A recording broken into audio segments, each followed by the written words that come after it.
On Democracy by Robert A. Dahl. Voiced by the Catalyst Gamer. Chapter 5. Why democracy? Why should we support democracy? More specifically, why should we support democracy in governing the state? The state, remember, is a unique association whose government possesses an extraordinary capacity for obtaining compliance with its rules by, among other means, force, coercion, and violence. Are there no better ways of governing a state? Would a non-democratic system of government be better? Words about words. Throughout this chapter, I'll use the term democracy loosely to refer to actual governments, not ideal ones, that meet the criteria set out in the last chapter to a significant extent, but by no means fully.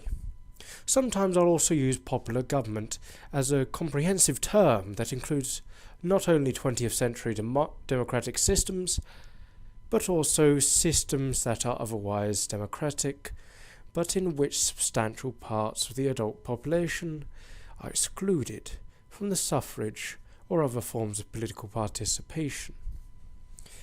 Until the 20th century, most of the world proclaimed the superiority of non-democratic systems, both in theory and in practice. Until very recently, a preponderant majority of human beings, at times, all have been subject to non-democratic rulers. And the Figure 5. Why democracy? Democracy produces desirable consequences in 1. Avoiding tyranny, 2. Providing essential rights, 3. General freedoms, 4. Self-determination, 5. Provides moral autonomy, 6. Gives human development, 7. Protecting essential personal interests, 8. Provides political equality. In addition, modern democracies produce 9. Peace-seeking, 10. Prosperity. And the heads of non-democratic regimes have usually tried to justify their rule by invoking the ancient and persistent claim that most people are not competent to participate in governing a state. Most people would be better off, this argument goes, if they would only leave the complicated business of governing to those wiser than they, a minority at most, perhaps only one person. In practice, these rationalizations were never quite enough, so were arguments left off coercion took over. Most people never explicitly consented to be ruled by their self-assigned superiors. They were forced to do so.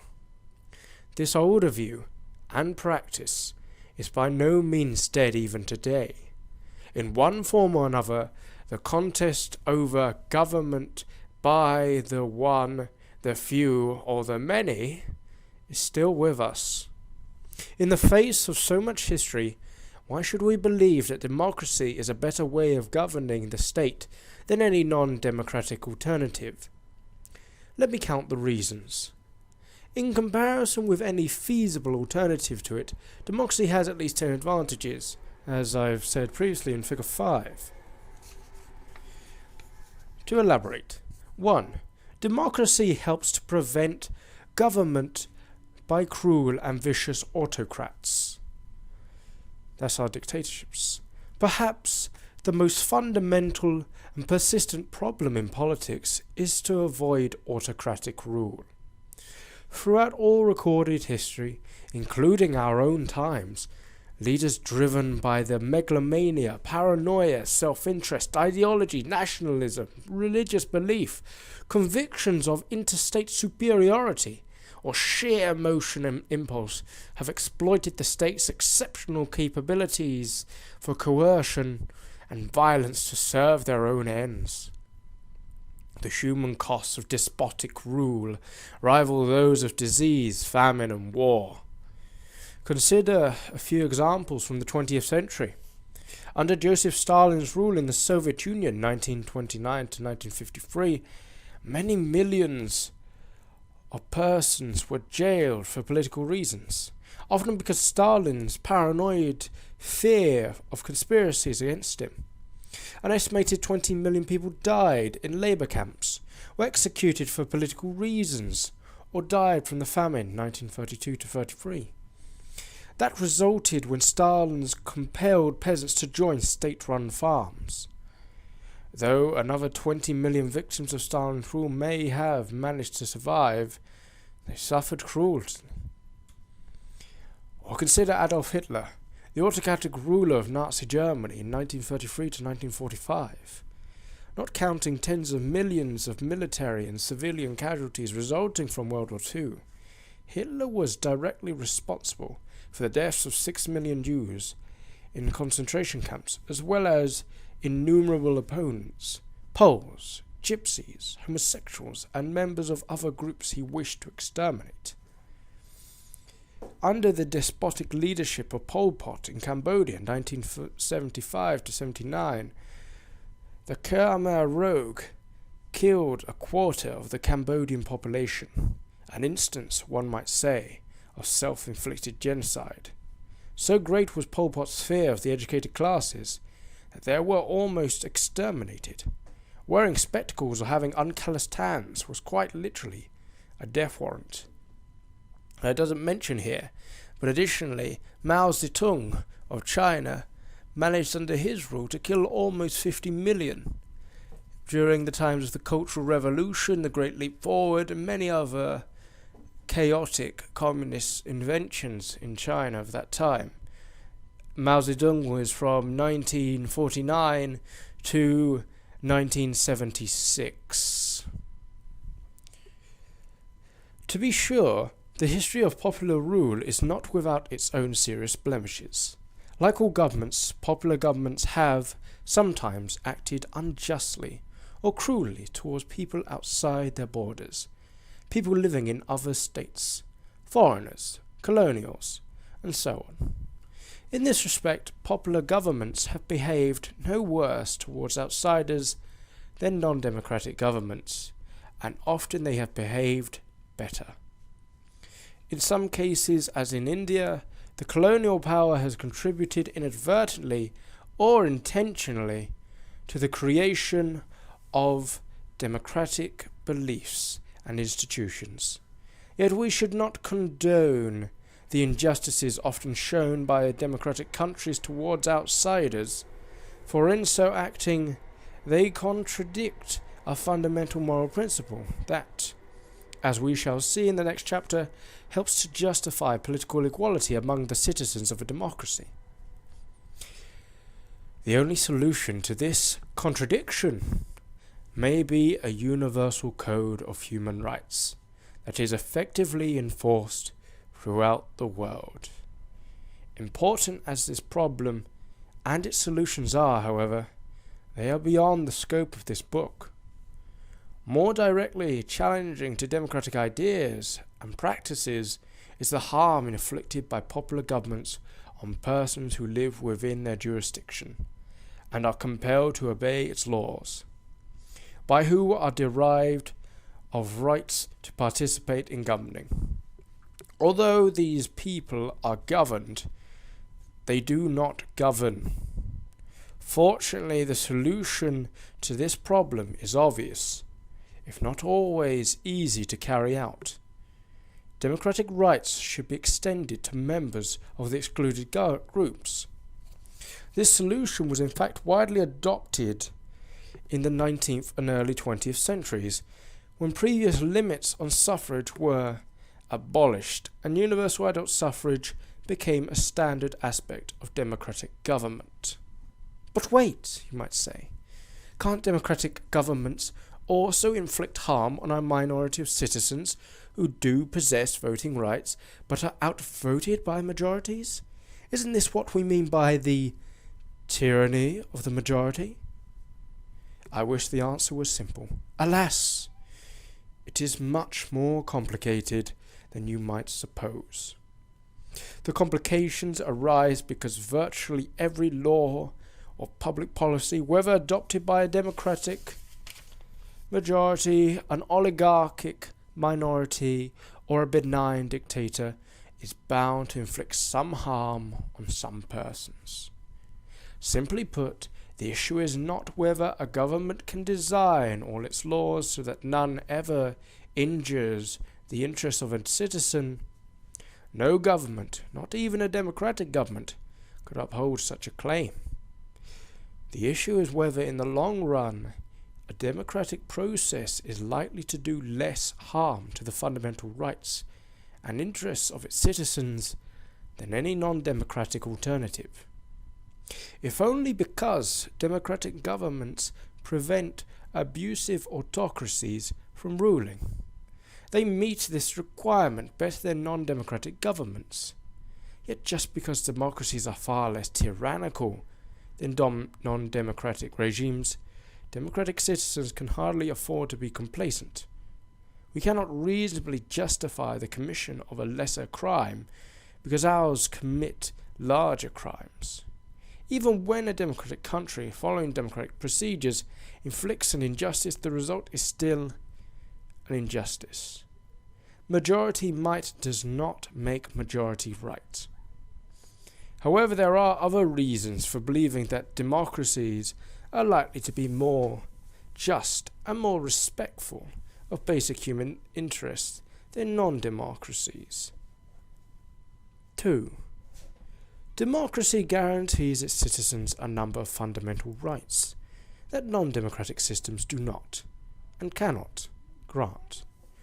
Democracy is not only a process of governing, because rights are necessary elements in democratic political institutions. Democracy is inherently also a system of rights. Rights are among the essential building blocks of a democratic process of government. Consider for a moment the democratic standards described in the last chapter. It is not self-evident that in order to satisfy these standards, a political system would necessarily have to ensure its citizens certain rights. Take effective participation. To meet that standard, would not its citizens necessarily possess a right to participate and a right to express their views on political matters, to hear what other citizens have to say, to discuss political matters with other citizens, or consider what is the criterion of voting equality requires? Citizens must have a right to vote and to have their votes counted fairly. So with the other democratic standards, clearly citizens must have a right to investigate alternatives, a right to participate in deciding how and what should go on the agenda, and so on. By definition, no non-democratic system allows its citizens, or subjects, this broad array of political rights. If any political system were to do so, it would, by definition, become a democracy. Yet, the difference is not just a trivial matter of definitions. To satisfy the requirements of democracy, the rights inherent in it must actually be available to citizens. To promise democratic rights in writing, in law, or even in constitutional documents is not enough. The rights must be effectively enforced and effectively available to citizens in practice. If they are not, then to that extent the political system is not democratic. Despite what its rulers claim, and the trappings of democracy are merely a facade for non-democratic rule. Because the appeal of democratic ideas in the 20th century, despotic rulers have often cloaked their rule with a shadow of democracy and elections. Imagine, however, that in such a country all the rights necessary to democracy somehow become, realistically speaking, available to citizens. Then the country has made a transition to democracy has happened with great frequency during the last half of the 20th century. At this point, you might want to object that freedom of speech, let us say, wouldn't exist just because it is a part of the very definition of democracy. Who cares about definitions? Surely, you will say, the connection must be something more than definitional. And you are, of course, correct. Institutions that provide for and protect basic democratic rights and opportunities are necessary to democracy, not simply as logically necessary conditions, but as empirically necessary condition in order for democracy to exist. Even so, you might ask, isn't this just theory, abstractions, the game of theorists, philosophers, and other intellectuals? Surely, you may add, it would be foolish to think that the support of a few philosophers is enough to create and maintain democracy. And you would, of course, be right. In Part 4, we'll examine some of the conditions that increase the chances that democracy will be maintained. Among these, the existence of fairly widespread democratic beliefs among citizens and leaders, including beliefs in the rights and opportunities necessary to democracy. Fortunately, the need for these rights and opportunities is not so obscure that it lies beyond the comprehension of ordinary citizens and their political leaders. To quite ordinary Americans in the late 18th century, for example, it was fairly obvious that they could not have a democratic republic without freedom of expression. One of the first actions of Thomas Jefferson after he was elected to the presidency in 1800s was to bring an end to the infamous Alien and Sedition Acts enacted under his predecessor, John Adams, which would have stifled political expression. In doing so, Jefferson responded not only to his own convictions, but, it appears, to views widely held among ordinary American citizens in his time. If and when many citizens fail to understand that democracy requires certain fundamental rights, or fail to support the political, administrative, and judicial institutions that protect these rights, then their democracy is in danger. Fortunately, this danger is somewhat reduced by a third benefit of democratic systems. Number 3. Democracy ensures its citizens a broader range of personal freedom than any feasible alternative to it. In addition to all the rights, freedoms, and opportunities that are strictly necessary in order for a government to be democratic, citizens in democracy are certain to enjoy an even more extensive array of freedoms. A belief in the desirability of democracy does not exist in isolation from other beliefs. For most people, it is a part of a cluster of beliefs. Included in his cluster is the belief that freedom of expression, for example, is desirable in itself. In the universe of values of good, democracy has a crucial place. But it is not only good. Like the other rights essential to a democratic process, free expression has its own value because it is instrumental to moral autonomy, moral judgment, and a good life. What's more, democracy could not long exist unless its citizens managed to create and maintain a supportive political culture. Indeed, a general culture supportive of these ideals and practices, the relation between a democratic system of government and the democratic culture that supports it, is complex, and we'll come back to it in chapter 12. Suffice to say here that a democratic culture is almost certain to emphasize the value of personal freedom, and thus to provide support for additional rights and liberties. What the Greek statesman Persiles said of Athenian democracy in 431 BCE applies equally to modern democracy. The freedom we enjoy in our government extends also to our ordinary life. To be sure, the assertion that a democratic state provides a broader range of freedom than any feasible alternative would be challenged by one who believed that we would all gain greater freedom if the state were abolished entirely. The audacious claim of anarchists. The majority of Essex. But if you try to imagine a world with no state at all, where every person respects the fundamental rights of every other, and all matters requiring collective decisions are settled peacefully by unanimous agreement, you will surely conclude, as most people do, that it is impossible. Coercion of some persons by other persons, groups, or organizations would be all too likely.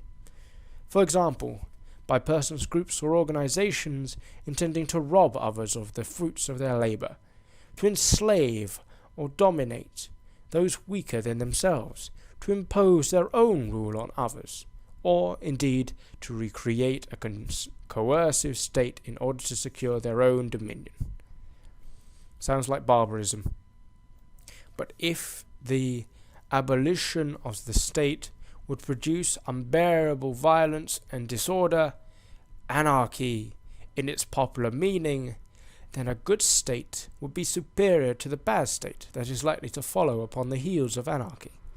If we reject anarchism and assume the needs of a state, then a state with a democratic government will provide a broader range of freedoms than any other. 4. Democracy helps people to protect their own fundamental interests. Everyone, or near everyone, wants certain things. Survival, food, shelter, health, love, respect, security, family, friends, satisfying work, leisure, and others. The specific pattern of your wants will probably differ from the specific pattern of others. Like most people, you will surely want to exercise some control over the factors that determine whether and to what extent you can satisfy your wants. Some freedom of choice, an opportunity to shape your life in accordance with your own goals, preference, tastes, values, commitments, beliefs. Democracy protects this freedom and opportunity better than any alternative political system that has ever been devised. No one has put the argument more forcefully than John Stuart Mill. A principle of a universal truth and applicability as any general proposition which can be laid down respecting human affairs, he wrote, is that the rights and interests of every or any person are secure from being disregarded when the person is himself able and habitually disposed to stand up for them. Human beings are only secure from evil at the hands of others in proportion as they have the power of being, and are self-protecting. You can protect your rights and interests from abuse by government, and by those who influence or control government, he went on to say, only if you can participate fully in determining the conduct of the government. Therefore, he concluded, nothing less can be ultimately desirable than the admission of all to a share in the sovereign power of the state. That is, a democratic government. Mills was surely right. To be sure, even if you were included in the electorate of a democratic state, you cannot be certain that all your interests will be adequately protected. But if you are excluded, you can be pretty sure that your interests will be seriously injured by neglect or outright damage. Better inclusion than exclusion. Democracy is uniquely related to freedom in still another way. 5. Only a democratic government can provide a maximum opportunity for persons to exercise the freedom of self-determination, that is, to live under laws of their own choosing. No normal human being can enjoy a satisfactory life except by living in association with other persons. But living in association with others has a price. You cannot always do what you like. As you left your childhood behind, you learned a basic fact of life. What you would like to do sometimes conflicts with what others would like to do. You have also learned that the group or groups to which you want to belong follow certain rules or practices that as a member you too will have to obey. Consequently, if you cannot simply impose your wishes by force, then you must find a way to resolve your differences peacefully, perhaps by agreement. Thus a question arises that has proved deeply perplexing in both theory and practice. How can you choose the rules that are obliged by your group to obey? Because of the state's exceptional capacity to enforce its laws by coercion, the question is particularly relevant to your position as a citizen or subject of a state. How can you both be free to choose the laws that are to be enforced by the state and yet, having chosen them, not be free to disobey them?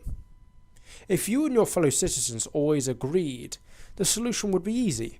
You would all simply agree unanimously on the laws. Indeed, in these circumstances you may have no need for laws, except perhaps to serve as a reminder.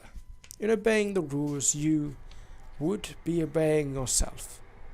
In effect, the problem would vanish, and the complete harmony between you and your fellows would make the dream of anarchism come true. Kind of like the idea of a New Year's resolution you actually kept to. Alas, experience shows that genuine, unforced, lasting unanimity is rare in human affairs. Enduring and perfect consensus is an unattainable goal. So our difficult question remains: if we can't reasonably expect to live in perfect harmony with all our fellow human beings, we might try instead to create a process for arriving at decisions about rules and laws that would satisfy certain reasonable criteria. Bullet point. The process would ensure that before a law is enacted, you and all other citizens will have an opportunity to make your views known. Bullet point. You will be guaranteed opportunities for discussion, deliberation, negotiation, and compromise that in the best circumstances might lead to a law that everyone will find satisfactory. Bullet point. In the more likely event that unanimity cannot be achieved, the proposed law that has the greater number of supporters will be enacted.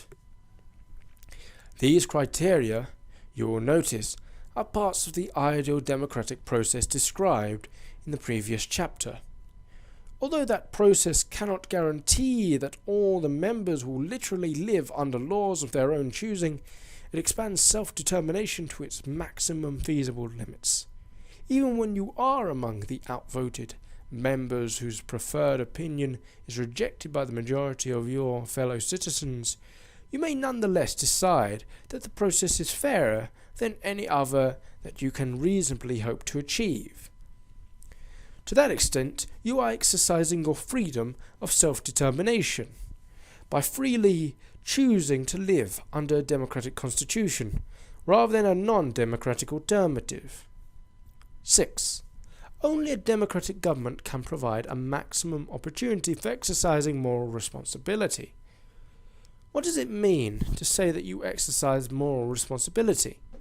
It means, I believe, that you adopt your moral principles and make decisions depend on these principles. Only after you have engaged in a thoughtful process of reflection, deliberation, scrutiny, and consideration of the alternatives and their consequences, for you to be morally responsible is for you to be self-governing in the domain of moral relevant choices. This is more demanding than most of us can hope to meet most of the time. Yet to the extent that your opportunity to live under the laws of your own choosing is limited, the scope of your moral responsibility is also limited. How can you be responsible for decisions that you cannot control? If you cannot influence the conduct of government officials, how can you be responsible for their conduct? If you are subject to collective decisions, as certainly you are, and if the democratic process maximizes your opportunity to live under laws of your own choosing, then, to an extent that no non-democratic alternative can achieve, it also enables you to act as a morally responsible person. 7. Democracy fosters human development more fully than any feasible alternative. This is a bold claim, and considerably more controversial than any of the others. It is, you will notice, an empirical assertion, a claim as to the facts.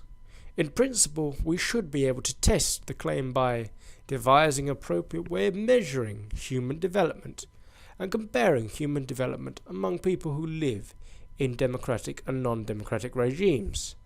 But the task is of staggering difficulty. As a consequence, though, such evidence as exists supports the proportion. We probably should regard it as an assertion that is highly plausible but unproved. Just about everyone has views about the human qualities they think are desirable or undesirable, qualities that should be developed if they are desirable and deterred if they are undesirable. Among the desirable qualities that most of us would want to foster are honesty, fairness, courage, and love. Many of us also believe that fully developed, is that true? I think that liars would have fit in there somewhere. Many of us also believe that fully developed adult persons should possess the capacity for looking after themselves, for acting to take care of their interests, and not simply counting on others to do so. It is desirable, many of us think, that adults should act responsibly, should weigh alternative courses of action as best they can, should consider consequences, and should take into account the rights and obligations of others as well as themselves. And they should possess the ability to engage in free and open discussion with others about the problems they face together. At birth, most human beings possess the potential for developing these qualities. Whether and how much they actually develop them depends on many circumstances, among which is the nature of the political system in which a person lives.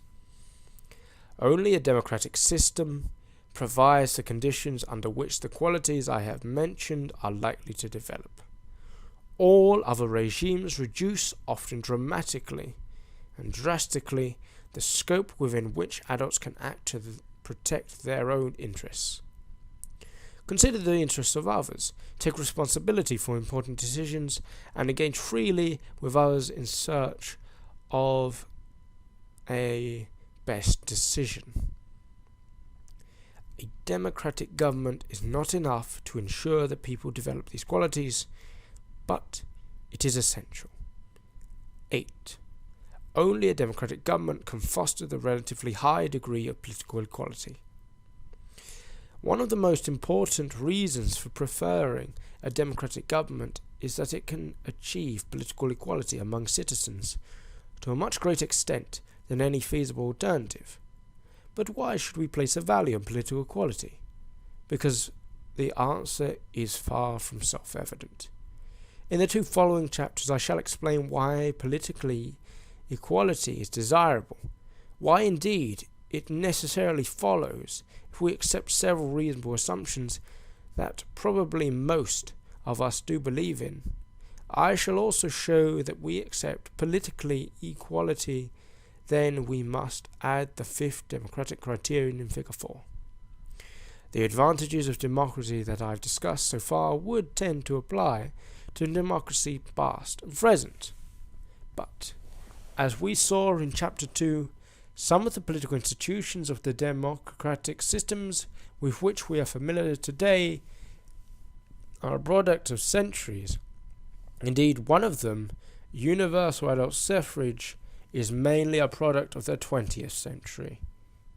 These modern representative systems with full adult suffrage appear to have two additional advantages that could not necessarily be claimed for all earlier democracies and republics. 9. Modern representative democracies do not fight wars with one another. This extraordinary advantage of democratic governments was largely unpredicted and unexpected. Yet, by the last decade of the 20th century, the evidence had become overwhelming.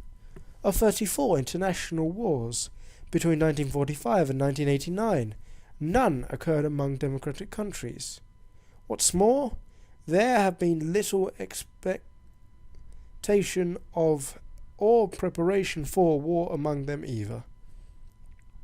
The observation even holds true before 1945.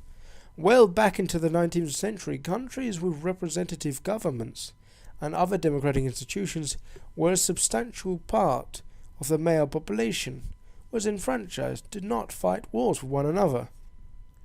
I think it's better to say that they fought proxy wars in other countries, so indirect wars. Of course, modern democratic governments have fought wars with non-democratic countries, as they did in World War I and World War II. They have also imposed colonial rules by military force on conquered peoples. They have sometimes interfered in the political life of other countries, even weakening or helping to overthrow of a weak government. Until the 1980s, for example, the United States had an abysmal record of giving support to military dictatorships in Latin America. Just think of Angola and the Cuba cock-up. In 1954, it was instrumental in the military coup that overthrew the newly elected government in Guatemala. Nonetheless, the remarkable fact is that modern representative democracies do not engage in war with one another. The reasons are not entirely clear. Probably the high levels of international trade among modern democracies predisposes them to friendliness rather than war. But it is also true that democratic citizens and leaders learn the arts of compromise. In addition, they are inclined to see people in other democratic countries as less threatening, more like themselves, more trustworthy. Finally, the practice and history of peaceful negotiations, treaties, alliances, and common defense against non-democratic enemies reinforce the predisposition to seek peace rather than fight wars. Thus, a more democratic world promises also to be a more peaceful world. 10. Countries with democratic governments tend to be more prosperous than countries with non-democratic governments. Until about 2 centuries ago, a common assumption amongst political philosophers was that democracy best suited to a frugal people. Affluence, it was thought, was a hallmark of aristocracies, oligarchies, monarchies, but not democracy. Yet the experience of the 19th and 20th century demonstrated precisely the opposites. Democracies were affluent, and by comparison, non-democracies were, on the whole, poor. The relation between affluent and democracy was particularly striking in the last half of the 20th century. The explanation is partly to be found in the affinity between representative democracy and a market economy. The question, what came first, capitalism or democracy? In which markets are, for the first part, not highly regulated. Workers are free to move from one place or job to another. Privately owned firms compete for sales and resources, and consumers can choose among goods and services offered by competing suppliers. By the end of the 20th century, although not all countries with market economies were democratic, all countries with democratic political systems also had market economies. In the past 2 centuries, a market economy has generally produced more affluence than any alternative to it. Thus, the ancient wisdom has been turned on its head. Because all modern democratic countries have market economies, and a country with market economy is likely to prosper, a modern democratic country is also to be a rich country. Democracies typically possessing other economic advantages over most non-democratic systems. For one thing, democratic countries foster the education of their people, and an educated workforce is helpful in innovation and economic growth. In addition, the rule of law is usually sustained more strongly in democratic countries. Courts are more independent, property rights are more secure, contractual agreements are more effectively enforced, and arbitrary intervention in economic life by government and politicians is less likely. Finally, economies depend on communication, and in democratic countries the barriers to communication are much lower. Seeking and exchanging information is easier and far less dangerous than it is in most non-democratic regimes. Despite some notable exceptions on both sides, modern democratic countries have generally tended to provide a more hospitable environment in which to achieve the advantages of market economies and economic growth that have the governments of non-democratic regimes. Yet, if the affiliation between modern democracy and market economies has advantages for both, we cannot overlook an important cost that market economies impose on democracy. Because a market economy generates economic equality, it can also diminish the prospects for attaining full political equality among the citizens of a democratic country. We return to this problem in Chapter 14. The advantages of democracy summary. It would be a grievous error to ask too much of any government, including a democratic government. Democracy cannot guarantee that its citizens will be happy, prosperous, healthy, wise, peaceful, or just. To attain these ends is beyond the capacity of any government, including a democratic government. What is more, in practice, democracy has always fallen far short of its ideas.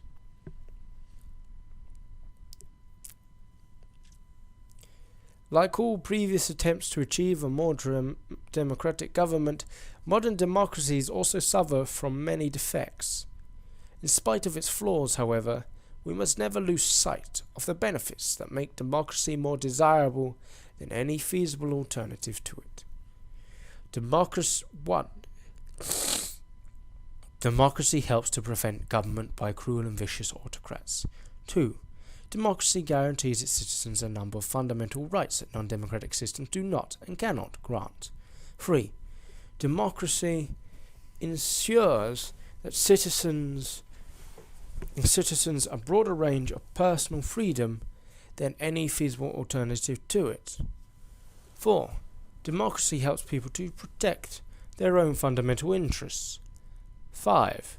Only a democratic government can provide a maximum opportunity for persons to exercise the freedom of self-determination, that is, to live under laws of their own choosing. 6. Only a democratic government can provide a maximum opportunity for exercising moral responsibility. 7. Democracy fosters human development more fully than any feasible alternative. 8. Only a democratic government can foster a relatively high degree of political equality. 9. Modern representative democracies do not fight wars with one another. 10. Countries with democratic governments tend to be more prosperous than countries with non-democratic governments. With all these advantages, democracy is for the most part a far better gamble than any alternative to it.